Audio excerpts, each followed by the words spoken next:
படைத்தான் இறைவன் உனையே, மலைத்தான் உடனே அவனே. அழகை படைக்கும் திறமை முழுக்க உன்னுடன் சார்ந்தது, என் விழி சேர்ந்தது. விடிய விடிய மடியில் கிடக்கும் பொன்வினை உன்மேனி மீட்டட்டும் என் மேனி. இறைவினில் வந்து கலந்திடு, வீரல் பட மெல்ல கனிந்திடு. உடல் மட்டும் இங்கு கிடக்குது, உடன் வந்து நீயும் உயிர் கொடு.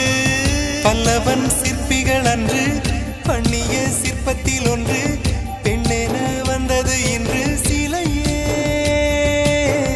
பல்லவன் சிற்பிகள் அன்று பண்ணிய சிற்பத்தில் ஒன்று,